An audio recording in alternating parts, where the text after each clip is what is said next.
नमस्कार प्यारे विद्यार्थियों, मैं परवीन शर्मा BLS इंस्टीट्यूट बीकानेर से आप सबका हार्दिक स्वागत करता हूं। मेरे प्यारे बच्चों, आज की क्लास बीकॉम फर्स्ट ईयर के स्टूडेंट्स के लिए बहुत ही इम्पोर्टेंट रहने वाली है।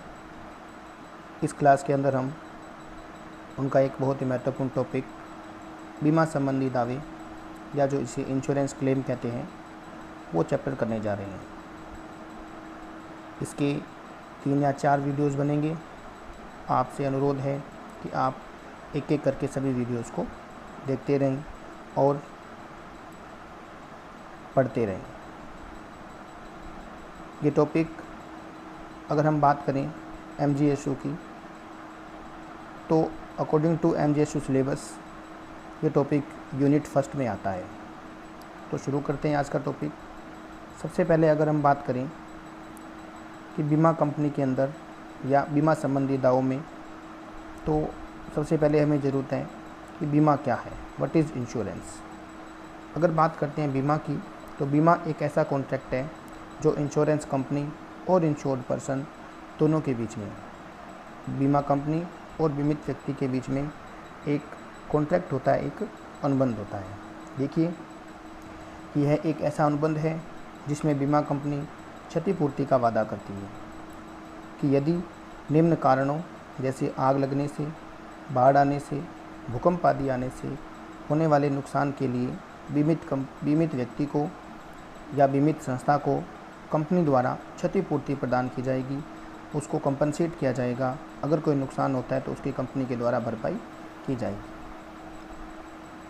जब भी व्यवसाय में आग लगती है या कोई दुर्घटना होती है, तो ऐसी दशा में व्यवसायी द्वारा बीमा कंपनी को दावे की राशि की गणना करके दावा प्रस्तुत करना पड़ता है कि जब भी कोई आग लगती है, दुर्घटना होती है, तो ऐसी दशा के अंदर, ऐसे केसेस में जो बिजनेसमैन है वो क्या करता है, वो एक बीमा कंपनी को एक दावा प्रस्तुत करता है, एक क्लेम करता है कि हमें इस घटना से होने वाले नुकसान के लिए कंपनसेशन दिया जाए। तो दावे की राशि की ज्ञात करने के लिए हमारे सिलेबस के हिसाब से हमारे पास 3 तरीके के या 3 मेथड जिसे कह सकते हैं, दावे की राशि की गणना की जाती है। सबसे पहला है स्टॉक की हानि, लॉस ऑफ स्टॉक। सेकंड बात करें कंसिक्वेंशियल लॉस, परिणामी हानि। और थर्ड है कॉम्प्रिहेंसिव इंश्योरेंस, व्यापक बीमा। हम इन तीनों को 1 बाय 1 पढ़ेंगे। आज सबसे पहले देखिए स्टॉक की हानि, claim for loss of stock. इसके अंदर केवल व्यवसायी माल का ही बीमा करवाता है। जितना भी स्टॉक होता है उस स्टॉक का बीमा करवा लेता है। एक निश्चित राशि का बीमा होता है, जैसे 2 लाख का है, 5 लाख का है, उतने का बीमा करवा लिया, उस माल का बीमा करा लिया, वो क्या कहलाता है, इंश्योरेंस ऑफ स्टॉक। और उस केस में केवल माल की हानि की भरपाई की जाती है। माल की हानि जो होती है उसको कंपनसेशन कंपनी के द्वारा दिया जाता है, उसकी क्षतिपूर्ति की जाती है। तो इसके लिए किस प्रकार गणना की जाती है और किस तरह से हम प्रैक्टिकल क्वेश्चंस करेंगे, आओ देखते हैं। इस प्रकार के बीमे के दावे की राशि ज्ञात करने के लिए हमारे पास 3 स्टेप हैं। फर्स्ट स्टेप है calculation of stock at the time of fire. प्रथम स्टेप के अंदर हम ये गणना करेंगे कि जब आग लगी उस दिन गोदाम के अंदर या जहाँ भी आग लगी फैक्ट्री में, वहाँ कितने रुपए का माल पड़ा था या वहाँ कितना स्टॉक था। सेकंड स्टेप में लॉस ऑफ स्टॉक, कि एक्चुअल में कितने माल की हानि हुई, क्योंकि जब आग लगती है तो हो सकता है कि कुछ माल बचाया भी गया हो, तो जितना माल उस दिन था, जितने का बच गया, जब उसमें से घटा देंगे तो हमारे पास क्या आ जाएगा, लॉस ऑफ स्टॉक आ जाएगा। थर्ड स्टेप होता है अमाउंट ऑफ क्लेम। इसे भी हम देखेंगे, जिसमें एक्चुअल में आप कितना क्लेम कंपनी से करोगे, वो थर्ड स्टेप में हमें पता लगेगा। तो इस टाइप के क्वेश्चन को करने के लिए हमारे पास 3 स्टेप हैं। तीनों स्टेप से हमें गुजरना पड़ता है। अब हम एक एक करके सबको देखते हैं। सबसे पहला स्टेप है कि आग लगने के समय माल की राशि की calculation of stock at the time of fire. ये पहला स्टेप है। इस स्टेप की बात करें तो हमें जिस दिन आग लगी उस दिन ये देखना होता है कि जहाँ आग लगी उस गोदाम में कितना माल पड़ा था, कितने रुपए का स्टॉक हमारे पास पड़ा था। अब हम माल का कैलकुलेशन, अगर गुड्स की कैलकुलेशन करें, स्टॉक की कैलकुलेशन करें, तो उसके लिए हमारे पास मेमोरेंडम ट्रेडिंग अकाउंट होना चाहिए। तो हमें जिस दिन आग लगती है उस दिन तक का, और जिस दिन साल शुरू हुआ था, फाइनेंशियल ईयर आपका स्टार्ट हुआ था, वहाँ से लेकर जिस दिन आग लगी उस दिन तक का ट्रेडिंग अकाउंट बनाना पड़ेगा। दोबारा ध्यान रखें, मेमोरेंडम ट्रेडिंग अकाउंट कब से कब तक का बनता है? जब आपका फाइनेंशियल ईयर शुरू हुआ, करंट फाइनेंशियल ईयर शुरू हुआ, और जिस दिन आग लगी उस दिन तक का आपको क्या बनाना पड़ेगा? मेमोरेंडम ट्रेडिंग अकाउंट बनाना पड़ेगा।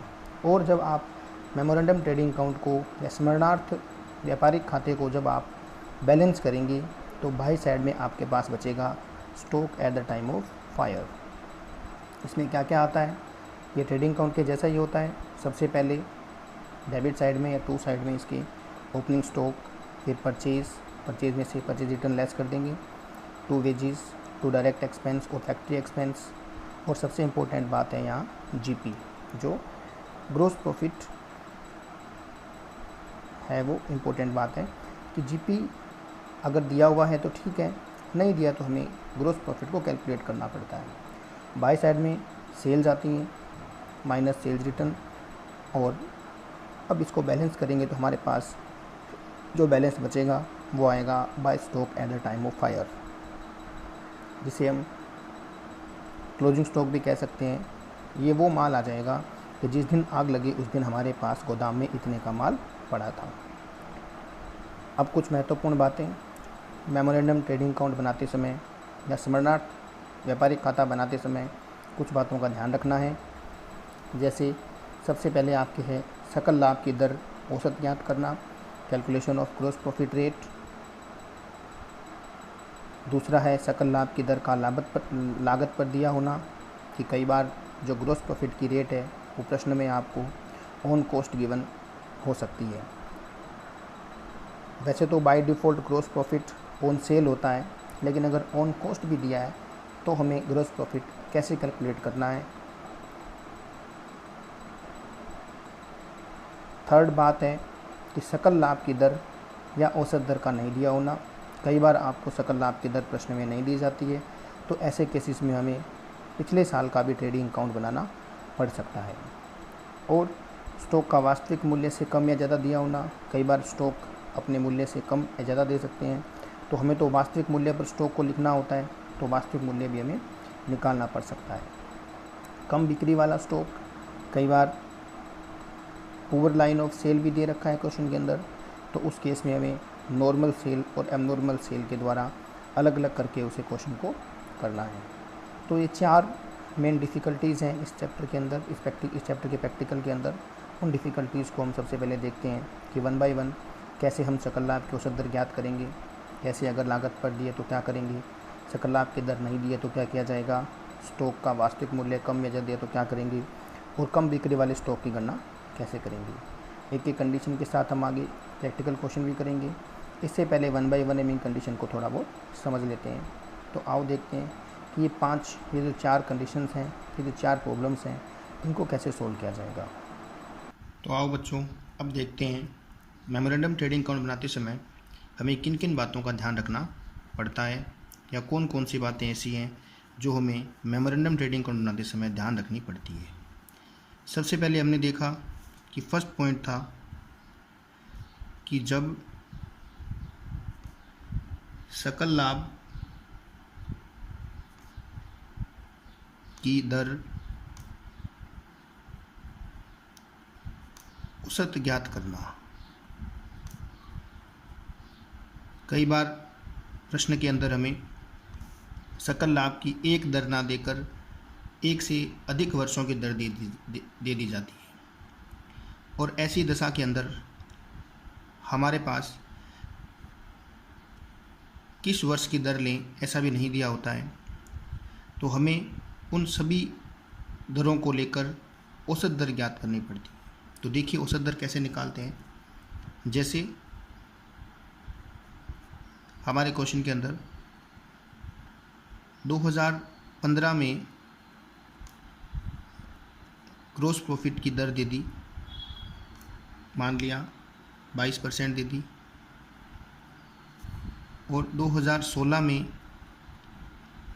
ग्रॉस प्रॉफिट की दर हमें दे दी 20% और 2017 में ग्रॉस प्रॉफिट की दर हमें दे दी 24%, 24%। 2018 में ग्रॉस प्रॉफिट की दर दे दी हमें 26%। अब यहाँ किसी साल जीपी की दर जो है, जीपी रेट कभी कहीं ज़्यादा है, कहीं कम है, तो ऐसी दशा में हमें किसी एक वर्ष को आधार भी नहीं दिया हुआ, तो हमें इन सब की औसत दर निकालनी पड़ेगी। तो औसत दर कैसे निकलेगी, देखिए बहुत ही आसान है औसत दर निकालना।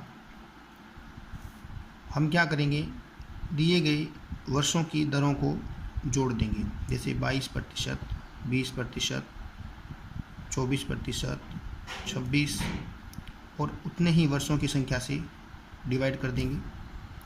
जब इसको ऐड करेंगे तो 20, 40, 60, 80 और 12, 92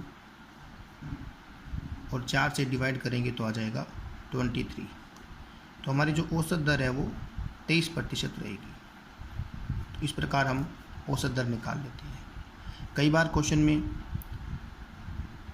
दर भी नहीं दे रखी होती है, तो अगर जीपी दर नहीं दे रखी है तो हम इस फॉर्मूले की सहायता से जीपी दर निकाल लेंगे, सकल लाभ की दर निकाल लेंगे। और सकल लाभ की दर निकालने के लिए हमारे पास जिस वर्ष की दर निकाली जा रही है उस वर्ष का सकल लाभ होना चाहिए हमारे पास, उस वर्ष का ग्रॉस प्रॉफिट डिवाइड कर देंगे विक्रय से, जो भी हमारे पास सेल दी है उस वर्ष की सेल से, और मल्टीप्लाई कर देंगे 100 से, 100 से, तो हमारे पास क्या आ जाएगा, जीपी की दर आ जाएगी। इस प्रकार हम जीपी रेट निकाल पाएंगे।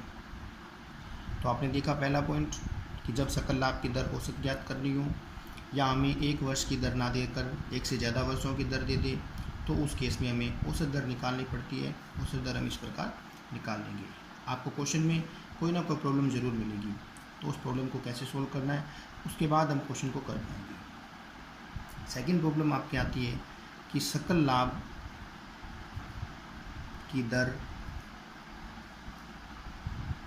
सकल लाभ की दर लागत पर दी गई हो।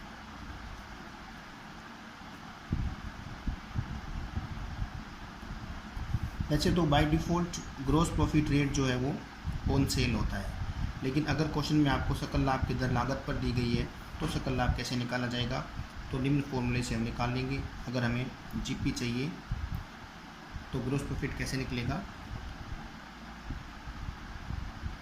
ग्रॉस प्रॉफिट अगर हमें निकालना हो, अगर लागत दर पर दी गई हो, तो ग्रॉस प्रॉफिट या सकल लाभ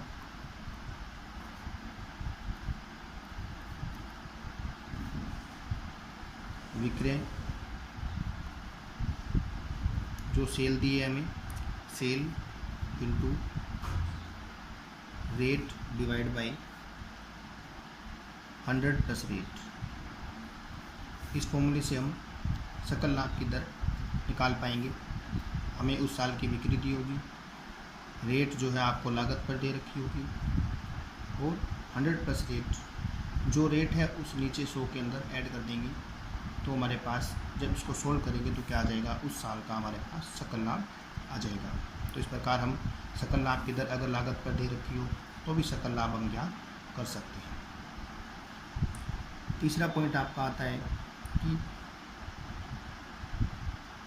कई बार क्वेश्चन के अंदर सकल लाभ की दर नहीं दी गई हो, आपको सकल लाभ की दर भी नहीं दे रखी और साथ के अंदर आपको उस साल का सकल लाभ भी नहीं दिया हुआ, ना तो आपके पास सकल लाभ की दर है और ना ही आपके पास उस साल का सकल लाभ है। तो ऐसी दशा में क्या करेंगे, तो हमें उस साल का सकल लाभ निकालना पड़ता है, और सकल लाभ ज्ञात करने के लिए हमें साल के शुरू का, फाइनेंशियल ईयर के बिगिनिंग का ट्रेडिंग अकाउंट बनाना पड़ेगा, ट्रेडिंग अकाउंट बनाना पड़ेगा। और ट्रेडिंग अकाउंट बनाकर हम क्या करेंगे, सकल लाभ ज्ञात करेंगे, और सकल लाभ से इस फॉर्मूले से हम क्या निकाल लेंगे, सकल लाभ की दर ज्ञात कर लेंगे। तो ट्रेडिंग अकाउंट बनाएंगे, तो ट्रेडिंग अकाउंट कौन सा बनेगा, साल के शुरू का,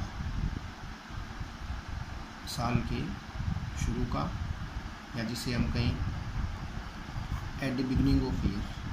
तो इस प्रकार के क्वेश्चन के अंदर हमें एक तो ट्रेडिंग अकाउंट बनाना पड़ता है पहले, और उसके बाद हमें मेमोरेंडम ट्रेडिंग अकाउंट बनाना पड़ेगा। तो इस क्वेश्चन के अंदर हमें 2 ट्रेडिंग अकाउंट बनाने पड़ते हैं। एक ट्रेडिंग अकाउंट साल के शुरू का, जहाँ से हम सकल लाभ ज्ञात करके सकल लाभ की दर ज्ञात करते हैं। उसके बाद साल का शुरू से लेकर जिस दिन आग लगी उस दिन तक का हमें क्या बनाना पड़ेगा, मेमोरेंडम ट्रेडिंग अकाउंट बनाना पड़ेगा। तो ये 3 पॉइंट थे। देखिए अगर हम बात करें चौथे पॉइंट की, जो बहुत इम्पोर्टेंट है, ये भी आपके क्वेश्चन में कहीं ना कहीं प्रॉब्लम क्रिएट कर सकता है। तो ये पॉइंट क्या कहता है, ये पॉइंट कहता है कि यदि स्टॉक का मूल्यांकन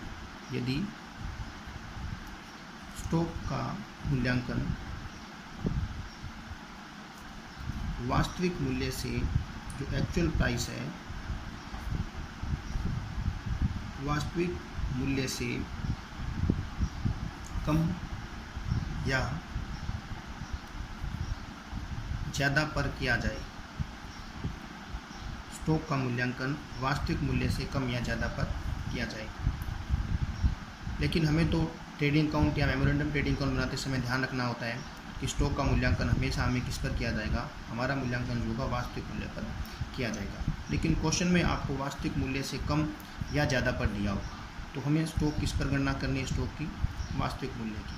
तो हमें प्रश्न को सॉल्व करने के लिए वास्तविक मूल्य चाहिए, स्टॉक का एक्चुअल प्राइस चाहिए। तो देखिए अगर कम हो तो वास्तविक मूल्य कैसे ज्ञात करेंगे, और ज़्यादा हो तो वास्तविक मूल्य कैसे ज्ञात करेंगे। उसके लिए देखिए, जैसे सबसे पहले करते हैं फर्स्ट कंडीशन, यदि स्टॉक का मूल्यांकन ज़्यादा पर किया गया हो, यदि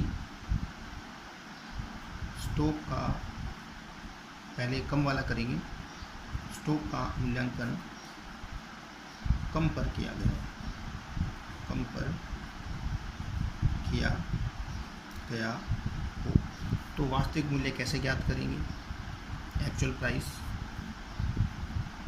तो वास्तविक मूल्य ज्ञात किया जाएगा,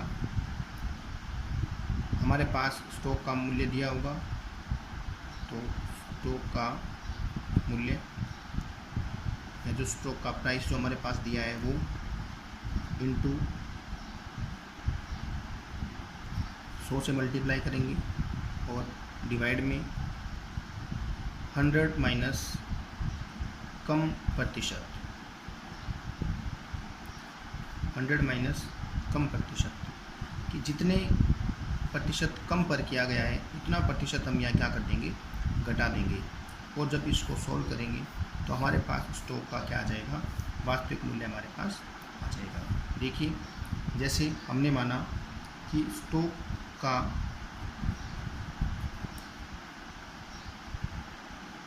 मूल्यांकन 1,80,000 रुपये पर किया गया,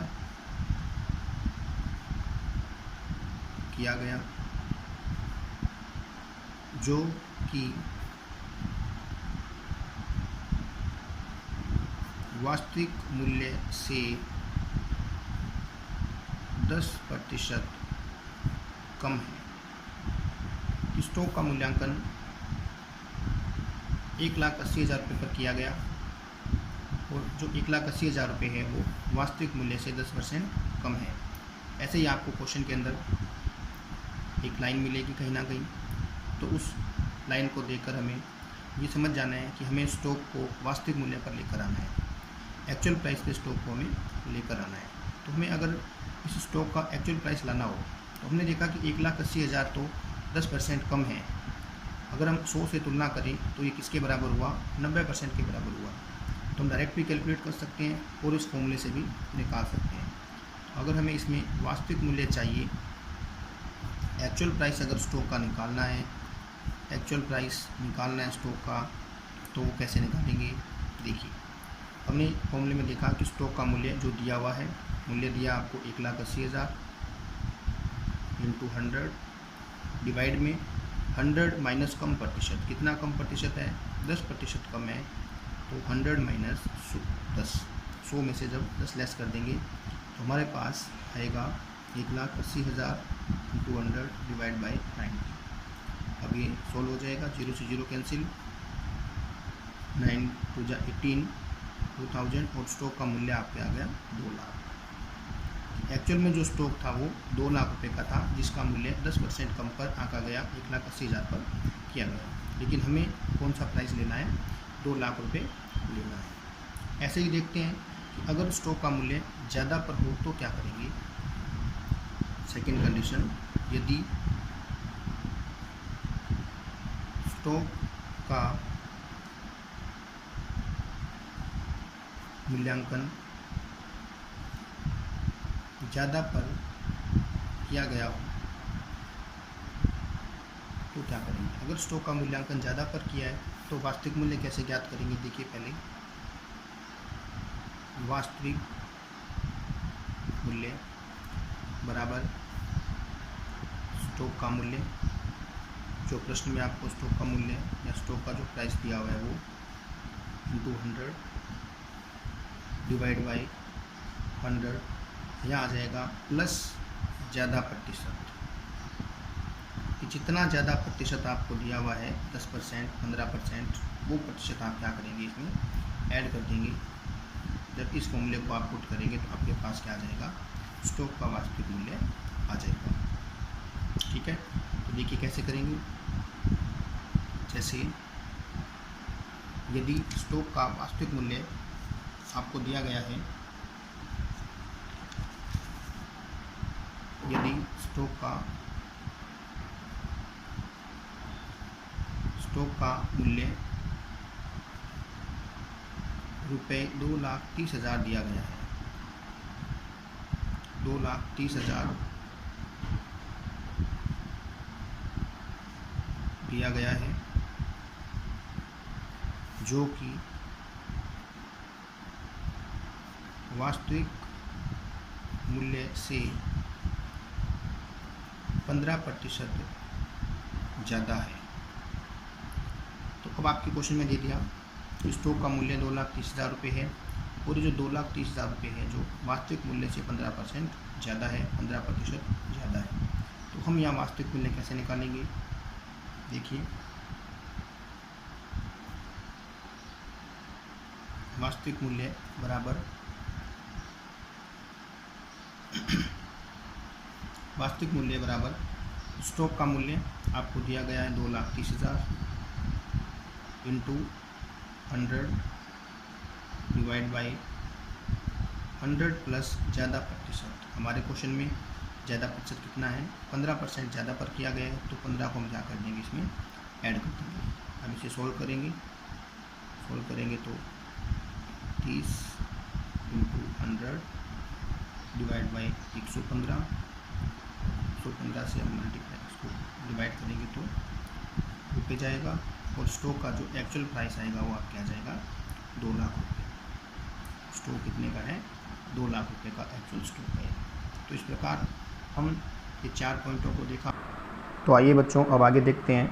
हमने अभी तक देखा कि इंश्योरेंस क्लेम के अंदर लॉस ऑफ स्टॉक की गणना करने के लिए, लॉस ऑफ स्टॉक के दावे की राशि की गणना करने के लिए हमें 3 स्टेप में क्वेश्चन सोल्व करना पड़ता है। जिसमें हमने पहला स्टेप देखा कि stock at the time of fire, उसके लिए मेमोरेंडम ट्रेडिंग अकाउंट बनाना पड़ता है, और मेमोरेंडम ट्रेडिंग अकाउंट बनाते समय हमें किन किन बातों का ध्यान रखना पड़ता है, ये सब हमने देख लिया। अब देखते हैं हम सेकंड स्टेप जो हमारा आता है लॉस ऑफ स्टॉक की गणना करना। लॉस ऑफ स्टॉक की गणना मतलब माल की हानि की गणना करना कि वास्तव में कितने माल की हानि हो चुकी है आग लगने के कारण या किसी दुर्घटना होने के कारण। तो देखिए सबसे पहले हम इसमें लिखेंगे stock at the time of fire, जो हमने फर्स्ट स्टेप में कैलकुलेट किया था वो। इसमें से साल्वेज स्टॉक मतलब बचाया गया माल, वो हम क्या कर देंगे इसमें से लेस कर देंगे, तो हमारे पास क्या आ जाएगा, लॉस ऑफ स्टॉक आ जाएगा। बचाया गया माल वो माल होता है जैसे कोई आग लगती है या कोई दुर्घटना होती है तो कुछ ना कुछ माल, थोड़ा बहुत माल तो बचाया जा सकता है। अगर कुछ माल बचाया हुआ है तो stock at the time of fire, जब आग लगी उस समय जो माल था उसमें से बचाया गया माल घटा देंगे, तो हमारे पास क्या आ जाएगा, लॉस ऑफ स्टॉक आ जाएगा। ये सेकंड स्टेप है। और थर्ड स्टेप की बात करें तो ये दावे की राशि, अमाउंट ऑफ क्लेम। अब दावे की राशि निकालते समय हमें 2 कंडीशन का ध्यान रखना है। पहली कंडीशन है कि जब stock at the time of fire, कि जो स्टेप 1 में जो स्टॉक आया था उसकी राशि बीमा की राशि पॉलिसी की राशि से कम हो। जैसे मान लो अगर stock at the time of fire 80,000 रुपये है और आपने इंश्योरेंस करवाया हुआ है 1 लाख रुपए का, अगर आपके ये कंडीशन आती है तो ऐसी कंडीशन में लॉस ऑफ स्टॉक ही क्या बन जाएगा, दावे की राशि बन जाएगी। लॉस ऑफ स्टॉक की क्या बन जाएगी, आपके दावे की राशि बन जाएगी।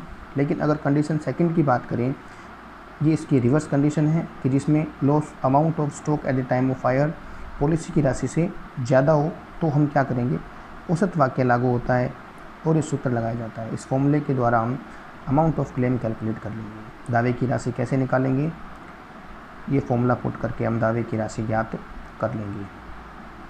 देखिए, लॉस ऑफ स्टॉक जो स्टेप 2 में था इनटू अमाउंट ऑफ पॉलिसी, ये क्वेश्चन में गिवन होगी कि पॉलिसी कितने रुपए की है, divide by insurable amount. Insurable amount या इसे कह देंगे हम stock at the time of fire, जो आपने स्टेप 1 में कैलकुलेट किया था। इस फॉर्मूले की सहायता से ये फॉर्मूला पुट करेंगे, जो भी आंसर आएगा वो हम क्या होगा, दावे की राशि होगी। इस प्रकार इन 3 स्टेप में हम क्वेश्चन को करेंगे। तो आइए देखते हैं एक प्रैक्टिकल क्वेश्चन के माध्यम से कि किस प्रकार लॉस ऑफ स्टॉक के अंदर दावे की राशि की गणना की जाती है। अब हम इंश्योरेंस क्लेम में लॉस ऑफ स्टॉक कैलकुलेट करने के लिए पहले प्रैक्टिकल क्वेश्चन की तरफ जा रहे हैं। आज आपको पहला क्वेश्चन करवा रहे हैं। मैं क्वेश्चन को पढ़ देता हूँ और साथ साथ ही हम उस क्वेश्चन को सॉल्व भी करेंगे। देखिए, एक क्वेश्चन है मेरे पास। इस क्वेश्चन में दिया गया है, a fire occurred on 31 October 2019 in the godown of messrs Harminder Tel Udyog Nagpur, कि 31 अक्टूबर 2019 को मैसर्स हरमिंदर तेल उद्योग नागपुर के गोदाम में आग लग गई और निम्नलिखित आंकड़ों से दावा योग्य राशि निर्धारित कीजिए। आपको कुछ आंकड़े दिए गए हैं, आपको कुछ फिगर्स दिए हैं, उनकी सहायता से आपको दावे की राशि की गणना करनी है। देखिए क्या क्या दिया है। सबसे पहले आपको दे रखा है cell from 1 January to 31 October 2019। आपको 1 जनवरी से सेल दी गई है। 1 जनवरी से सेल देने का मतलब जो हमारा फाइनेंशियल ईयर है वो जनवरी टू दिसंबर है। वित्तीय वर्ष की बात करें तो वो कब से कब तक है, जनवरी से दिसंबर। इसका मतलब 1 जनवरी को फाइनेंशियल ईयर शुरू हुआ होगा और 31 दिसंबर को ईयर क्या होगा, वो ख़त्म होगा। अब आपको 1 जनवरी से लेकर 31 अक्टूबर तक जिस दिन आग लगी, 31 अक्टूबर को आग लगी है, 31 अक्टूबर तक का आपको डाटा दिया गया है कि फाइनेंशियल ईयर शुरू हुआ 1 जनवरी 2019 को और आग लगी 31 अक्टूबर 2019 में।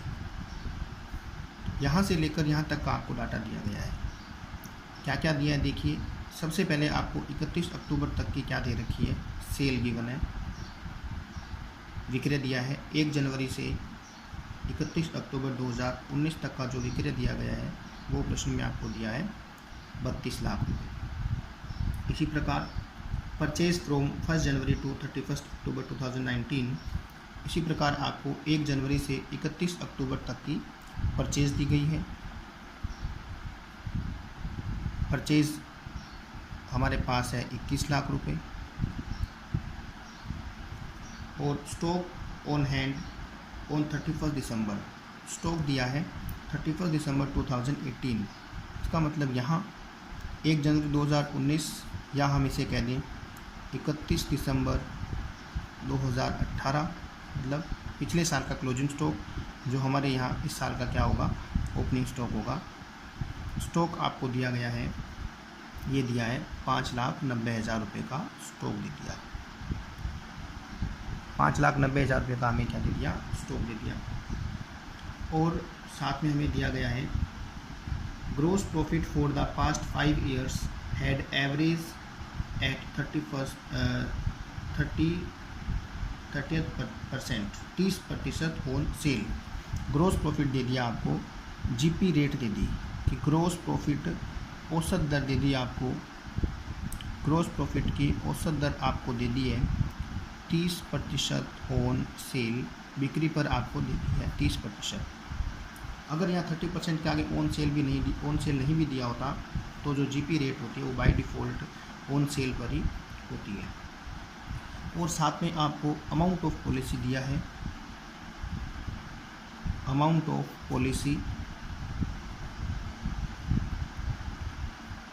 पॉलिसी की राशि आपको दी है 4 लाख रुपए। 4 लाख रुपए की आपने क्या करा रखा है, एक बीमा कराया हुआ था, मैसर्स हरविंदर तेल उद्योग ने 4 लाख रुपए का बीमा करवाया हुआ है। और उसके बाद आपको साल्वेज गुड्स भी दिया है, साल्वेज गुड्स कि stock salvage was valued at ₹75,000, 75,000 रुपये का माल बचा लिया गया। साल्वेज गुड्स होता है जो आग लगने से बच गया हो या थोड़ा बहुत माल बचा लिया गया हो। इस प्रकार हमारे क्वेश्चन में ये सब चीज़ें दी गई हैं और आपको अमाउंट ऑफ क्लेम ज्ञात करना है, दावे की राशि ज्ञात करनी है। तो अब हमने देखा कि हमारे पास स्टॉक की इन्फॉर्मेशन दी है, सेल दे दी, परचेज दे दी, जीपी का रेट दिया हुआ है। इसकी सहायता से हम लॉस ऑफ स्टॉक के अंदर दावे की राशि की गणना आराम से आसानी से कर सकते हैं। जैसा कि आपको पता है कि लॉस ऑफ स्टॉक की गणना करने के लिए हमारे पास 3 स्टेप हैं, तो हम स्टेप बाय स्टेप करेंगे क्वेश्चन को। सबसे पहले बात करते हैं स्टेप 1 की। स्टेप 1 क्या कहता है? स्टेप 1 कहता है कि calculate the stock at the time of fire.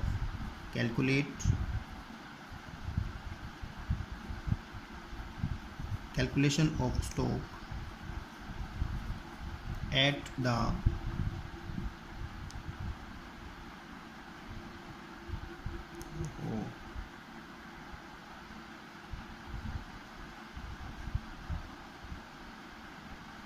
calculate the stock at the time of fire।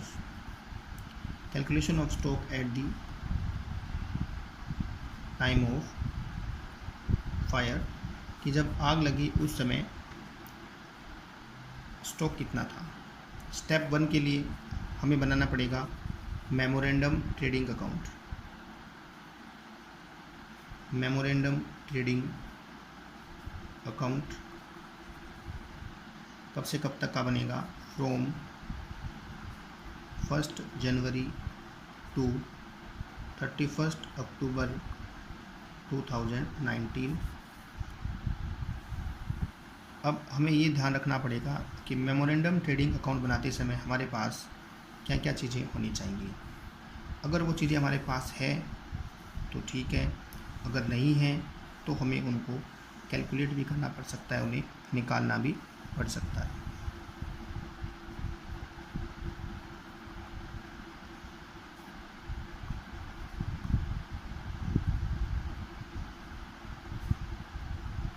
तो देखिए, सबसे पहले हमें क्या चाहिए यहाँ?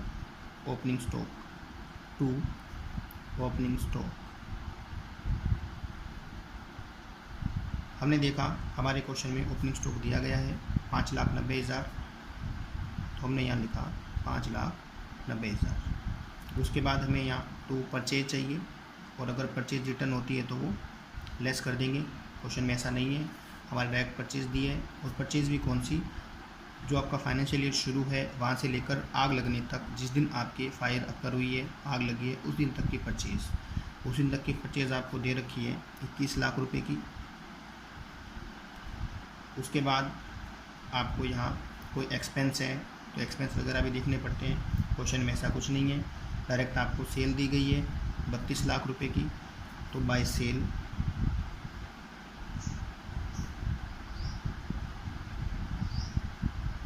32 लाख रुपए की सेल बाई साइड में आ जाएगी। और सेल का भी ध्यान रखना है, कब से कब तक की फाइनेंशियल ईयर शुरू हुआ है वहाँ से लेकर जिस दिन आग लगी है उस दिन तक की आपको सेल लेनी है। उसके बाद बात करें हम, उसके बाद हमें दी गई है जीपी की औसत दर 30% ऑन सेल, क्योंकि अगर हमारे पास जीपी की दर नहीं होती तो हमें जीपी की दर भी निकालनी पड़ती, क्योंकि हमें यहाँ इस में स्टॉक की गणना करने के लिए, मेमोरेंडम ट्रेडिंग अकाउंट से स्टॉक की गणना करने के लिए हमारे पास ग्रॉस प्रॉफिट होना आवश्यक है। अगर ग्रॉस प्रॉफिट नहीं है तो हम क्लोजिंग स्टॉक या stock at the time of fire नहीं कैलकुलेट कर सकते। तो जीपी की रेट आपको दे रखी है 30% और 30% किसका, सेल का। और ये हम कैलकुलेट कर लेंगे। 32 लाख का 30% होता है 9,60,000, 9,60,000। ये लिखा, सारी इन्फॉर्मेशन हमने इसमें पुट कर दी। उसके बाद जब हम अकाउंट को बैलेंस करेंगे तो हमारे पास यहाँ आ जाएगा by stock at the time of fire. तो जब कैलकुलेट करेंगे तो डेबिट साइड का टोटल आपके यहाँ आएगा 36,50,000 आएगा। तो यहाँ भी इक्वल करेंगे, 36,50,000 में से जब 32 लाख लेस कर देंगे तो हमारे पास आ जाएगा stock at the time of fire 4,50,000। तो 4,50,000 आपके पास stock at the time of fire आ गया। ये हमारा स्टेप 1 कंप्लीट हुआ। अब स्टेप 2 की तरफ जाएं तो स्टेप 2 क्या कहता है। स्टेप 2 है लॉस ऑफ स्टॉक, कि माल की हानि की गणना करना। लॉस ऑफ स्टॉक कैसे कैलकुलेट होगा। सबसे पहले हम यहाँ लिखेंगे stock at the time of fire, जो हमने स्टेप 1 में कैलकुलेट किया है, वो हमारा आया है 4,50,000। इसके अंदर से हम लेस कर देंगे साल्वेज स्टॉक, या जो बचाया गया जो माल था, जो हमने देखा कितने का बचाया गया माल था, 75,000 रुपये का माल बचाया गया है। तो अब हमारे पास वैल्यू आ जाती है 3,75,000। ये आपके आ गया लॉस ऑफ स्टॉक। ये सेकंड स्टेप का काम है। अब बात करें हम थर्ड स्टेप की, तो थर्ड स्टेप में देखिए, स्टेप थर्ड आपका है amount of claim. Amount of claim यहाँ में ध्यान रखना है 2 कंडीशन का। पहली कंडीशन कि जब पॉलिसी की राशि, मतलब पॉलिसी 4 लाख की है, तो हमें देखना है कि stock at the time of fire policy की राशि के ज़्यादा है, बराबर है या कम है। यहाँ पॉलिसी 4 लाख की है और stock at the time of fire कितने का है, 4.5 लाख का है। इसका मतलब पॉलिसी की राशि कम है और स्टॉक ज़्यादा बचा है। तो हमें एवरेज क्लोज, औसत वाक्य, मतलब वो फॉर्मूला पुट करना पड़ेगा। फॉर्मूला क्या कहता है। फॉर्मूला कहता है कि loss of stock, loss of stock कितने का आया आपके पास, 3,75,000 का, into amount of policy. Amount of policy आपके पास 4 लाख रुपए की है, और divide by stock at the time of fire, या इंश्योरेबल अमाउंट, बीमित योग्य राशि, वो आपकी है 4,50,000। अब हम इसे सोल्व कर लेंगे। इसे सोल्व करने पर हमारे पास आंसर आएगा 3,33,333 रुपये। ये हमारा क्या आ जाएगा, आंसर आ जाएगा। इसी के साथ ही हमने ये एक आसान सा सिंपल सा क्वेश्चन किया।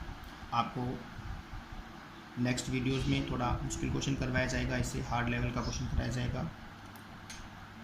आज के लिए इतना ही है। थैंक यू, धन्यवाद।